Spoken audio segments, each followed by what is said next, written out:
जयाम आदिवासी जंगल रखवाला रे।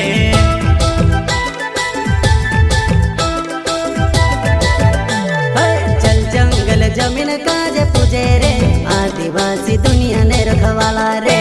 बाप देव खतरी काज पूजे रे आदिवासी सबसे निराला रे।